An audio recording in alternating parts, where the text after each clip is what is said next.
بسم اللہ الرحمن الرحیم۔ حضرت علی رضی اللہ تعالیٰ عنہ نے فرمایا کہ اپنی بیٹی کا رشتہ کرتے وقت صرف 3 چیزوں کا خیال رکھنا ہے۔ آپ کی بیٹی کا گھر ہمیشہ آباد رہے گا، اس کو اپنا گھر جنت محسوس ہوگا۔ آپ رضی اللہ تعالیٰ عنہ نے فرمایا کہ باپ کے گھر میں بیٹی تو ملکہ ہوتی ہے اور باپ اس کے لیے فکر مند ہوتا ہے۔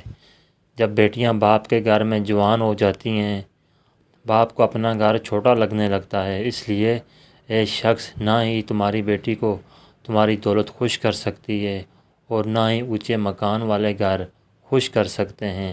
اس لیے جب بھی اپنی پیاری لاڈلی بیٹی کا رشتہ کرنے لگو، صرف 3 چیزوں کا خیال کر لینا، آپ کی بیٹی کا گھر آباد ہو جائے گا اور وہ بہت خوش رہے گی۔ پہلا وہ گھر جس گھر کے فیصلے مرد کرتا ہو۔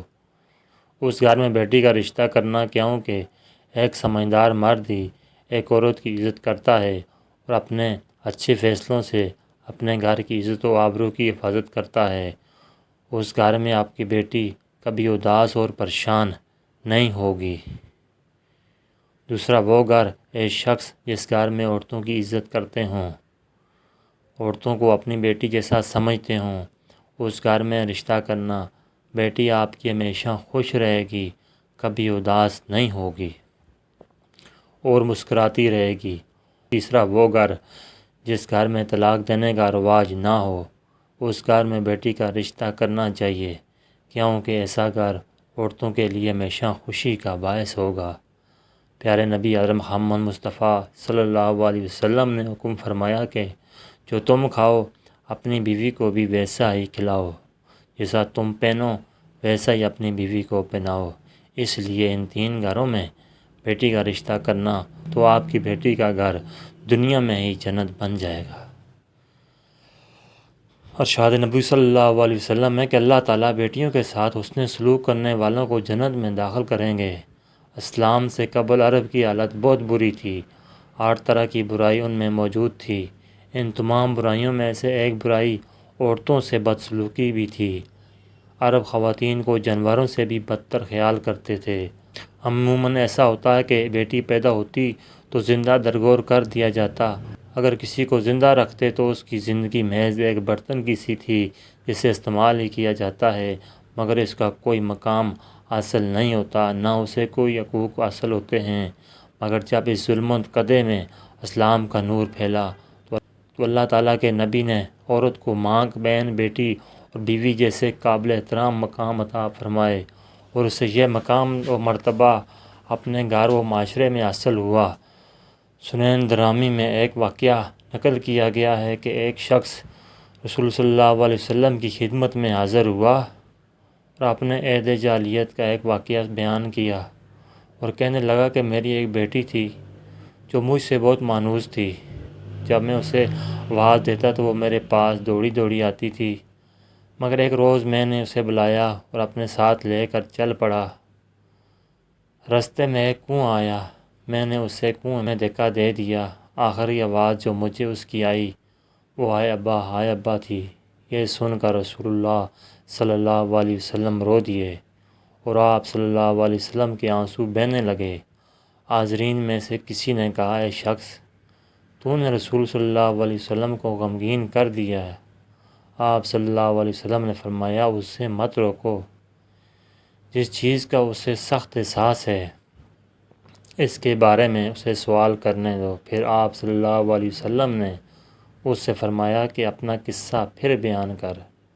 اس نے دوبارہ اسے بیان کیا اور آپ صلی اللہ علیہ وسلم سن کر پھر روئے اور اس قدر کہ آپ کی داڑھی مبارک آنسوؤں سے تر ہو گئی۔ پھر آپ صلی اللہ علیہ وسلم نے فرمایا، جاہلیت میں جو کچھ ہو گیا ہے اللہ نے اسے معاف کر دیا، اب نئے سرے سے اپنی زندگی کا آغاز کر۔ وہ تو قدیم عربوں کی حالت تھی، مگر آج کے ماڈرن اور جدید کہلانے والے دور میں بھی بیٹی کو بعض جگہ ایک بوجھ سمجھا جاتا ہے اور بعض جگہوں پر اسے اس کے حقوق سے محروم کر دیا جاتا ہے۔ رسول اللہ صلی اللہ علیہ وسلم نے ارشاد فرمایا، جو شخص لڑکیوں کی پیدائش سے آزمائش میں ڈالا گیا اور پھر ان سے نیک سلوک کرے تو یہ اس کے لیے جہنم کی آگ سے بچاؤ کا ذریعہ بنیں گی۔ بخاری اور مسلم میں حدیث موجود ہے، بیٹی اللہ کی رحمت ہے، اسے بوجھ سمجھنا بدقسمتی ہے۔ بیٹی کا حق یہ ہے کہ اسے اچھی تعلیم و تربیت دی جائے، اور جب وہ بالغ ہو جائے تو اس کی شادی کسی اچھی جگہ کر دی جائے۔ ایک حدیث مبارکہ کا مفہوم ہے کہ جس نے اپنی بیٹی کی اچھی تربیت کی اور شعور دیا، اس کی شادی اچھی جگہ کی، تو گویا اس نے بیٹی کا حق ادا کر دیا۔ ایک اور جگہ رسول اللہ صلی اللہ علیہ وسلم نے ارشاد فرمایا، جس کے ہاں لڑکی پیدا ہو وہ اسے زندہ دفن نہ کرے، نہ ذلیل کر کے رکھے، نہ بیٹے کو اس پر ترجیح دے، تو اللہ تعالیٰ اسے جنت میں داخل کریں گے۔ ابو داؤد کی حدیث ہے۔ امام بخاری اور ابن ماجہ نے ایک روایت نقل کی ہے کہ رسول اللہ صلی اللہ علیہ وسلم نے ارشاد فرمایا کہ سب سے بڑا صدقہ یا بڑے صدقوں میں سے تیری وہ بیٹی ہے جو طلاق پا کر یا بیوہ ہو کر تیری طرف پلٹ آئے اور تیرے سوا کوئی اس کا کمانے والا نہ ہو۔ بخاری ابن ماجہ۔ واضح رہے کہ یہاں بیٹی سے مراد صرف بیٹی نہیں بلکہ بہن بھی ہے۔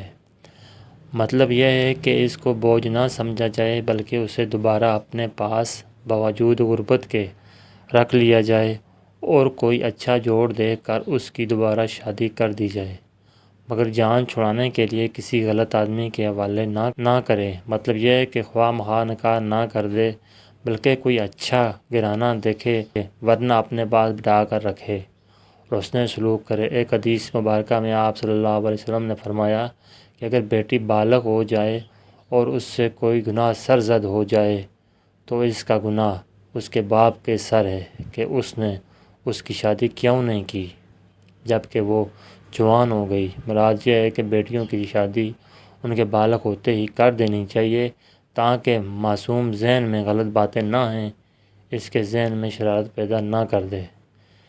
ناظرین کرام، امید کرتا ہوں کہ آپ کو ویڈیو اچھی لگی ہوگی۔ ویڈیو اچھی لگی ہے تو لائک کر دینا اور مزید اچھی ویڈیوز کے لیے چینل کو سبسکرائب کریں۔ ویڈیو دیکھنے کا بہت شکریہ۔ جزاکم اللہ خیر۔